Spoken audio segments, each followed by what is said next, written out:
Dans la gloire. Dis-moi, Seigneur, nous avons chanté des cantiques à ton nom. Nous avons loué, adoré, Père éternel. Mais maintenant, il y a une meilleure part qui va arriver, Père éternel. C'est ta parole, Père éternel. Celle qui transforme, Père éternel. Celle qui nous montre, qui nous démontre, Seigneur, l'amour que tu as envers nous, Père éternel. Alléluia. Je te loue, t'adorer, te remercier, Seigneur, tu vas encore parler une nouvelle fois ton peuple, Père éternel. Pour nous changer, nous transformer, Père éternel. Et Seigneur, je prie dans Seigneur, le porteur de la parole, Père éternel. Que Dieu à travers lequel tu vas parler, Père éternel. Oh Père, que la chair se taise, Seigneur. Et que tu prennes toute disposition de ton corps, Père éternel. Que tu puisses, Seigneur, alimenter notre cœur, Père éternel, à travers cette parole. Amen. Amen. Béni soit ton nom, Seigneur. Que ta gloire soit sanctifiée, Seigneur. Que toute la gloire te revienne. Après ces cantiques à ta gloire, Seigneur, voici le temps d'écouter ta parole, Seigneur. Et pour cela, Seigneur, serre-toi de ton serviteur. Amen. Au nom de Jésus, alléluia. Touche nos cœurs, Seigneur. Que ton nom soit glorifié. Amen. Amen. Gloire à Dieu. Gloire au Seigneur. Amen. Comme il a senti dans la présence de Dieu. Amen. Moi, je me sens bien dans sa présence. Amen. Combien se rappelle un peu du message de vendredi? On parlait du fils prodigue, alléluia. Amen. Et on est un peu rentré dans l'identité du chrétien. Amen. Eh bien, on va suivre dans l'identité du chrétien. Amen. Amen. Combien sont nés de nouveau dans ce lieu? Amen. Lève ta main bien haut, alléluia. On est en milieu de ce que nous sommes. Amen. Et, eh bien, tu es concerné par ce message. Amen. Et toi qui n'as pas encore fait la paix avec le Seigneur, ce soir, tu es invité à le devenir. Amen. Bien. Ce soir, on va parler. Je ne sais pas qu'est-ce qui a touché mon ordinateur tout seul. Une version. Bien. On va parler de l'identité du chrétien. Combien savent que le chrétien a plusieurs noms dans la Bible? Hein? Le chrétien, premièrement, chrétien, alléluia. Chrétien, nous on dit que ça veut dire petit Christ. Mais en réalité, chrétien, c'est un dérivé de Christos.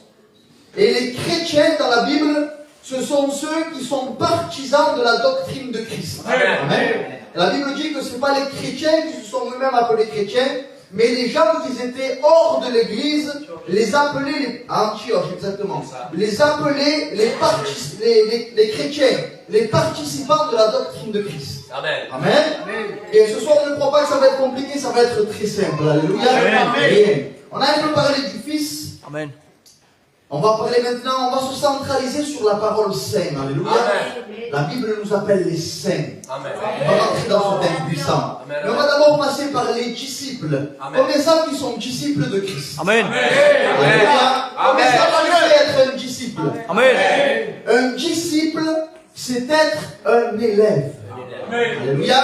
Un disciple, c'est une personne, écoute bien, qui s'attache à un enseignement. Amen. Elle reçoit l'enseignement d'un maître. Amen. Quand on voit un disciple, automatiquement cette personne a un maître. Amen. Alléluia. Un disciple, écoute bien, c'est une personne que Jésus va lui donner une charge, Amen. une responsabilité. Un disciple est appelé à aller dans les endroits où le Seigneur aurait voulu aller, la Bible dit. Amen. Écoute ce que la Bible dit dans Luc 10 au verset 1.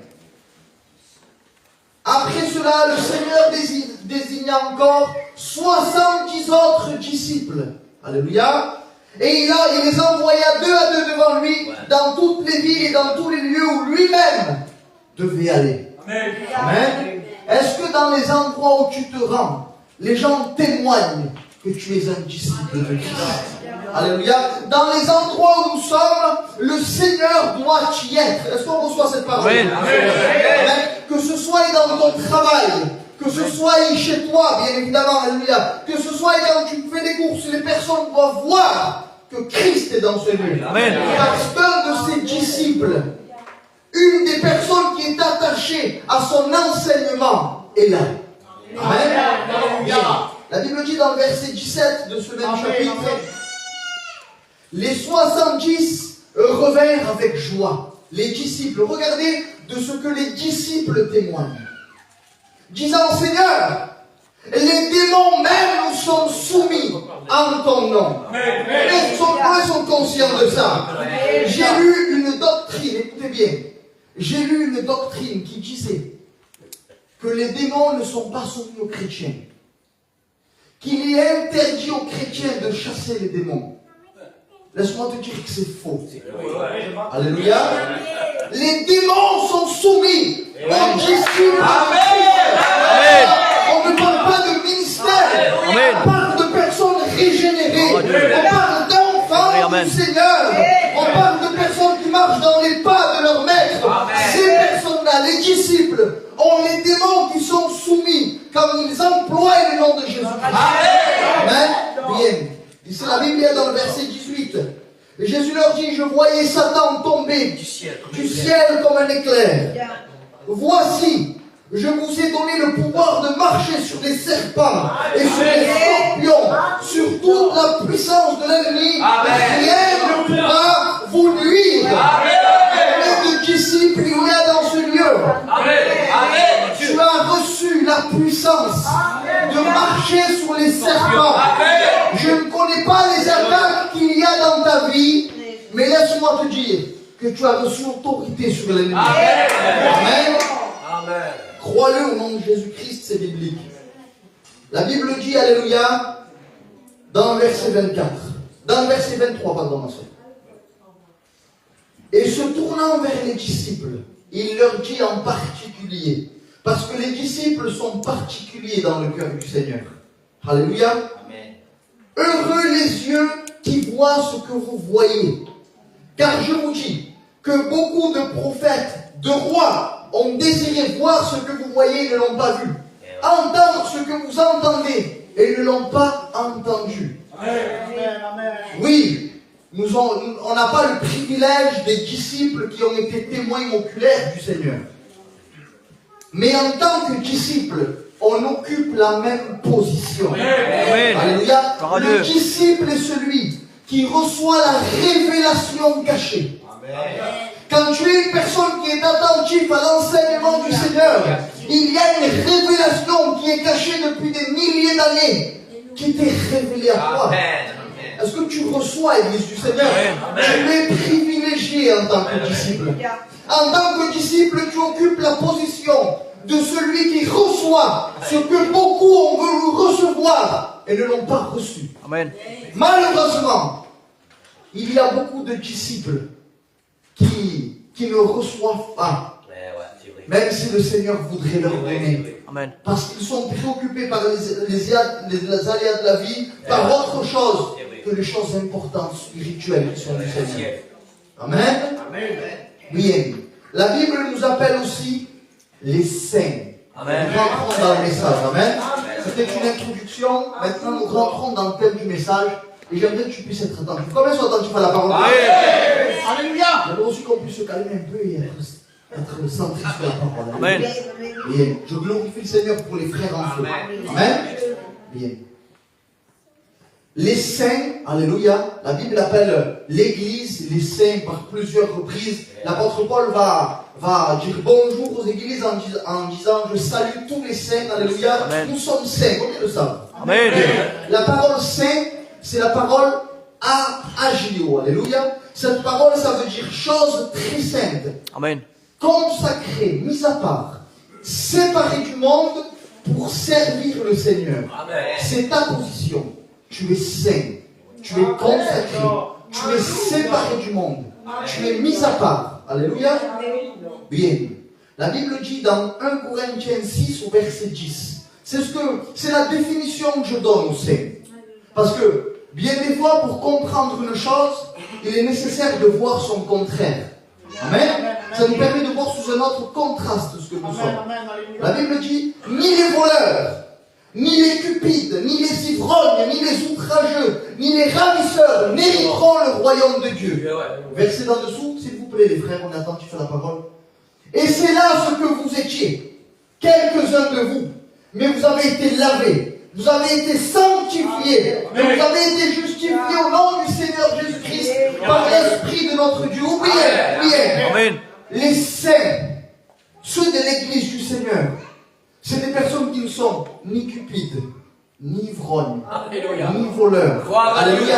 Ce sont des personnes qui ne vivent pas dans le péché. Amen. Elle est là la définition des saints. Des personnes qui ont été séparées par le Seigneur et qui ne vivent pas dans le péché. Amen. Amen. Des personnes qui sont lavées. Écoute bien. c'est ton identité. Amen. Gloire à Dieu. Je chasse le mensonge du diable au nom de Jésus. Amen.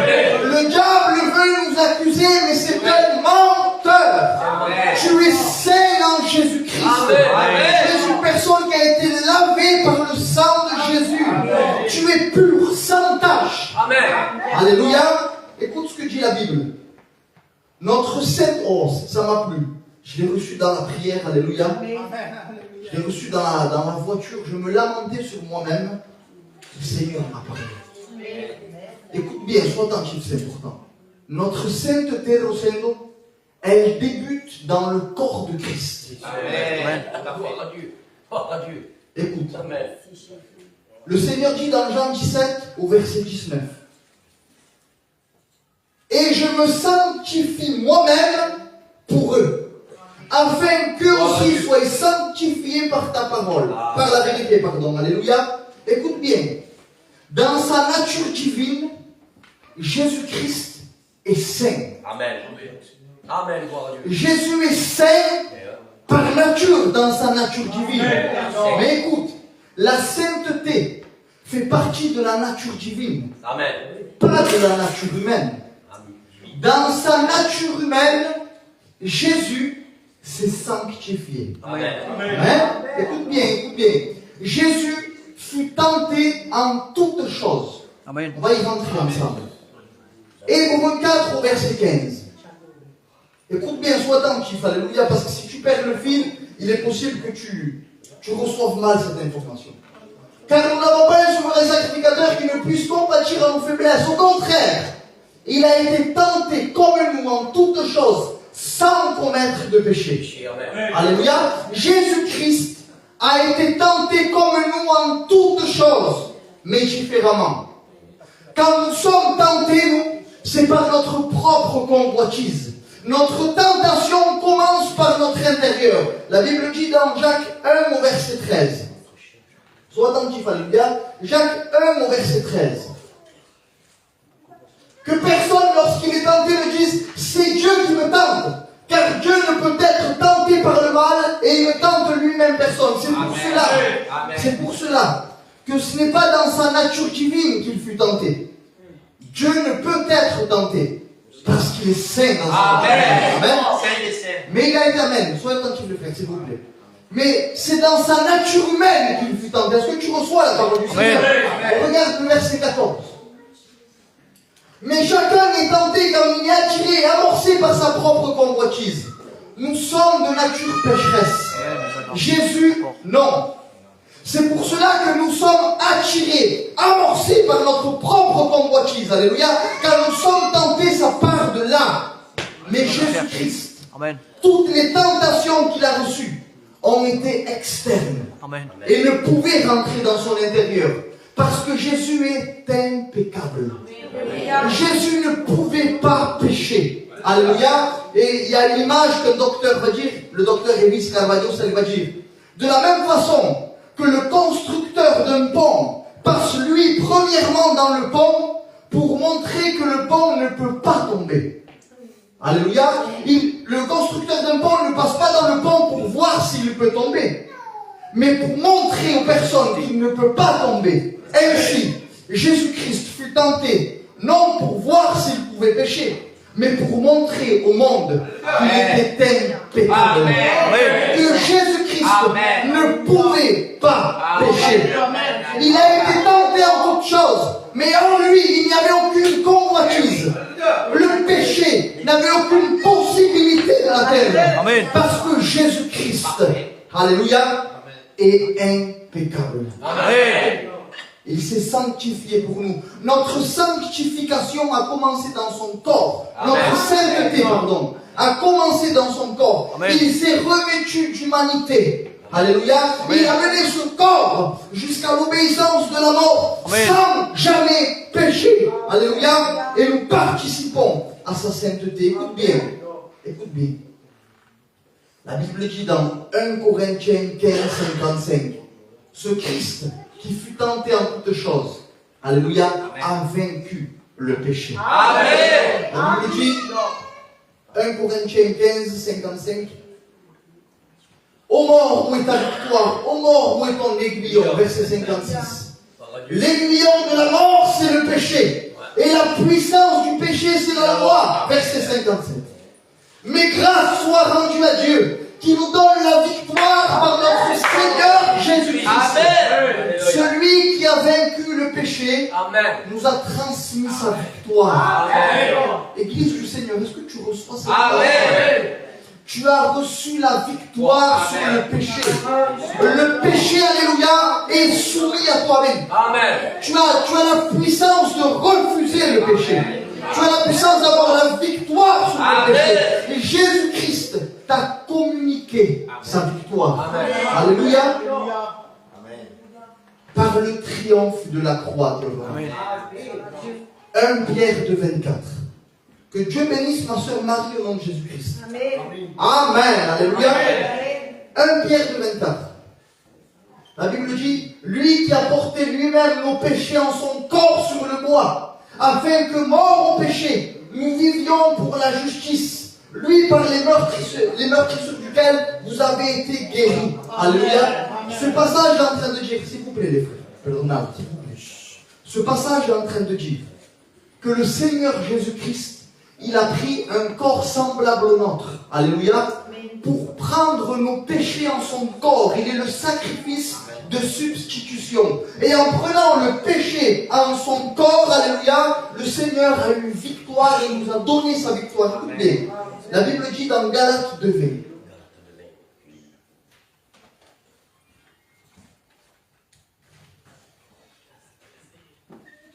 Alléluia. Combien sont attentifs à la parole du Seigneur? Amen. Galates 2:20 dit ainsi: j'ai été crucifié avec Christ. Et si je vis, ce n'est plus moi qui vis, c'est Christ qui vit en moi. Si je vis maintenant dans la chair, je vis dans la foi au Fils de Dieu qui m'a aimé et qui s'est livré lui-même pour moi. Je t'explique les deux passages. Jésus-Christ a pris nos péchés dans son corps. Et il s'est cloué à la croix. Et par sa mort, alléluia, par le sacrifice de substitution, parce qu'il a pris ma place, je peux m'identifier au Christ cloué à la croix. Écoute bien, le Christ cloué à la croix, le crucifié à la croix, est l'image de ce qu'il a fait de ma chair. Alléluia. Il a dépouillé la puissance de ma chair. Est-ce que tu reçois la parole du Seigneur? Aujourd'hui, le corps du chrétien, le corps de l'enfant de Dieu, la chair, cette puissance charnelle qui me pousse à pécher, est semblable à un crucifié à la croix. Est-ce que tu reçois la parole du Seigneur? Tu as reçu la victoire par notre Seigneur Jésus-Christ. Alléluia. Bien. La Bible dit, alléluia, que je suis saint. Combien sont saints? Amen. Amen. Amen. Nous avons victoire sur le péché. Amen. Mais la Bible dit que je suis aussi pécheur. Amen. Amen. Amen. La Bible dit bien. Je ne sais pas si on comprend le message du Seigneur. Amen. Amen. Je suis saint et je suis pécheur. C'est en opposition que Roman. Amen. Alléluia. Je suis saint, mais je suis aussi pécheur. Ou bien, je suis une personne qui a victoire sur le péché, Amen. mais je suis aussi une personne qui pêche. Comment l'expliquer? Alléluia. Comment est-ce possible qu'une personne soit saint et pécheur à la fois? Bien. La Bible a dit, c'est dans 1 Jean 1 au verset 10. Si nous disons que nous n'avons pas péché, nous le faisons menteur. Et sa parole n'est point en nous. Nous sommes tous pécheurs. Amen. Alléluia. La Bible dit dans Romains 7 au verset 14. L'apôtre Paul va témoigner de la vérité qu'il y a en nous. Amen. Il va dire, alléluia, Romains 7 verset 14. Nous savons en effet que la loi est spirituelle, mais moi je suis charnel, vendu au péché, car je ne sais pas ce que je fais. Et je ne fais point ce que je veux. Je fais ce que je haïs. Verset 19. Car je ne fais pas le bien que je veux faire, pardon. Mais je fais le mal que je ne veux pas. Bien, on va continuer. Je vous lis directement à l'au grain. Et si je fais ce que je ne veux pas, ce n'est plus moi qui le fais, c'est le péché qui habite en moi. Je trouve donc en moi cette loi. Quand je veux faire le bien, le mal s'attache à moi. Amen. Et je ne fais pas le bien que je veux faire. Et je fais le mal que je ne veux pas faire. Misérable que je suis. Qui me délivrera de ce corps de mort? Alléluia. Nous sommes saints et pécheurs à la fois. Comment l'expliquer? Comment est-ce possible, Théoloman? Ce soir, alléluia, je te donne une clé pour que tu sois conscient de ton identité. Amen. Pour que le diable ne te trompe pas. Amen. Amen. Tu es saint en ce qui concerne ta position en Christ. Amen. Mais tu es pécheur en ce qui concerne ton expérience personnelle. Amen. Amen. On va l'expliquer ensemble. Romains 8:13 va dire: si vous vivez selon la chair, vous mourrez. Mais si par l'esprit, vous faites mourir les actions du corps, vous vivrez. Ou bien, je suis mort, mon corps, ma chair, ce qui me pousse à pécher, est mort et cloué avec Christ à la croix. Amen. Amen. Gloire à Dieu. C'est ma position en Christ. Amen. Et laisse le Saint-Esprit est celui qui vient faire cette vérité réelle en moi. Amen. Je vais l'expliquer à nouveau. Gloire Alléluia. à Dieu. En Christ, ma position en Christ, c'est d'être mort à la croix. Amen. La chair n'a plus d'emprise, elle est morte. Amen. Ça, c'est ma position en Christ. Mais en réalité, cette vérité doit être quotidiennement vivifiée en moi par le Saint-Esprit. Amen. Le Saint-Esprit est celui, alléluia, qui me transmet cette mort dans ma chair. Gloire à Dieu. Par l'Esprit, nous faisons mourir les actions du corps. Amen. En Christ, ma chair est clouée et Amen. quotidiennement, par le Saint-Esprit, Amen. je fais mourir les actions du corps. Amen. Alléluia. Ou bien, quotidiennement, je dois lutter contre mon péché. Amen. Amen. Mais quand l'accusateur de nos âmes arrive, je viens lui déclarer une vérité. Amen. Menteur, je suis saint en Christ. Est-ce que tu reçois la parole du Seigneur? Alléluia. Écoute bien. Nous sommes saints dans notre position. Et nous sommes appelés à nous sanctifier en pratique. Amen. Par la relation avec le Saint-Esprit. Amen. Gloire à Mais Dieu. qu'est-ce que va faire le Saint-Esprit pour qu'on puisse se sanctifier? Amen. Comment est-ce possible que le Saint-Esprit vienne faire mourir nos actions du corps? Amen. C'est parce que dans notre relation, le Saint-Esprit, alléluia, vient nous révéler quelque chose. Amen. On le voit ensemble dans la parole du Seigneur? Amen. Bien. La Bible dit dans Romains 8:5, ceux en effet qui vivent selon la chair s'affectionnent aux choses de la chair, tandis que ceux qui vivent selon l'esprit s'affectionnent aux choses de l'esprit. La parole s'affectionner, alléluia, ça veut dire être du même avis. Être d'accord avec. La parole s'affectionner, ça veut dire être en harmonie. Amen. Pour pouvoir se sanctifier, pour pouvoir être séparé du péché, il est nécessaire, alléluia, il est nécessaire d'être en affection, en harmonie, d'accord avec les activités de l'esprit dans nos vies. Amen. Beaucoup sont les personnes, alléluia, qui ne peuvent être en accord avec le Saint-Esprit dans leur vie parce qu'ils n'ont aucune relation avec Dieu. Est-ce qu'on reçoit la parole du Seigneur? Amen. Alléluia. Il est nécessaire d'être relationné avec le Saint-Esprit pour pouvoir vivre cette vérité. Je suis cloué avec Christ à la croix. Amen. Dans notre Dieu. relation, le Saint-Esprit vient nous témoigner de quelque chose. La Bible dit dans Romains 8:26 que le Saint-Esprit témoigne à mon esprit que je suis enfant de Dieu. Alléluia. Amen. Et en tant qu'enfant de Dieu, je prends conscience que j'ai le privilège, l'honneur, la possibilité Amen. d'avoir une relation à part, spéciale avec le Seigneur. Amen. Alléluia. Amen. Et en tant qu'enfant de Dieu, je jouis de Amen. l'amour du Seigneur. Écoute, important, alléluia. La Bible dit dans Jean 14:15, on va bientôt finir. Si vous m'aimez, gardez mes commandements. Le Seigneur est en train de révéler une vérité puissante. C'est seulement par l'amour qu'on a la possibilité d'obéir. Amen. Ou bien le fondement de la sainteté, c'est l'amour de Dieu. Tu ne peux pas marcher en sainteté, tu ne peux pas occuper la position de clouer avec Christ à la croix si tu n'aimes pas le Seigneur. Amen. On se trompe dans notre lutte contre le péché. On se focalise sur le péché qui nous empêche d'avancer avec le Seigneur, quand normalement on devrait se focaliser sur l'amour qu'on porte à Dieu. C'est ça, amen. S'il vous plaît les frères, por favor, me apretado transmitir el mensaje. Alléluia. Il est important que l'enfant de Dieu se focalise sur l'amour du Seigneur pour pouvoir lui obéir. Je me suis trompé, Théo Roman. Je me focalisais sur le péché qui m'empêchait d'avancer. Alors j'essayais de lutter par des stratégies. Mais en réalité, je devais me focaliser sur plus aimer le Seigneur. Est-ce qu'on reçoit la parole de Dieu? Si tu veux avoir la victoire sur le péché, il est nécessaire que tu tombes amoureux de Christ. Et tu ne peux pas tomber amoureux de Christ si tu n'as pas de relation intime avec le Saint-Esprit. La Bible dit dans Romains 5,5, l'amour de Dieu est déversé dans mon cœur par le Saint-Esprit. Amen. Il est nécessaire, Église du Seigneur, on termine avec ça.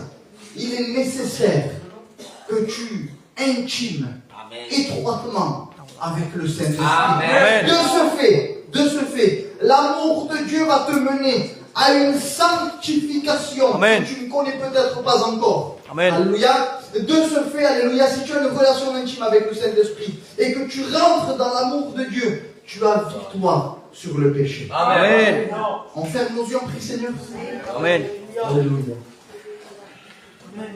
Église du Seigneur. Combien veulent avoir victoire sur le péché? Lève ta main. Alléluia.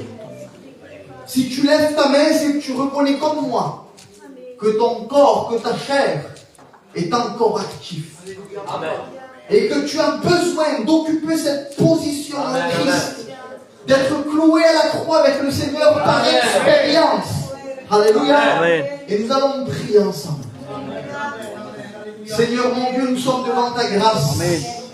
Seigneur, je te demande que ta parole, Seigneur, soit efficace dans mon cœur. Amen. Et vivifie-la par ton esprit. Seigneur, tu vois, Seigneur, la position qu'on occupe. Seigneur, nous sommes appelés les saints par ta parole. Je te demande au nom de Jésus-Christ que tu déverses de l'amour de Dieu dans mon cœur. Que la passion puisse grandir au nom de Jésus, afin qu'on puisse avoir victoire sur le péché. Père, je te demande au nom de Jésus-Christ de nous rendre passionnés, de nous faire tomber amoureux plus que l'on l'a jamais été de ta personne, afin que face au péché, par amour pour toi, on puisse l'anéantir.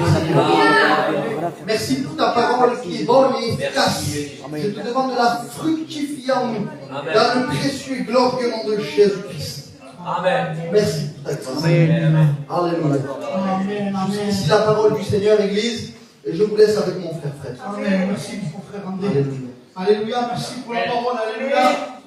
C'est un travail quotidien avec le Seigneur. Amen.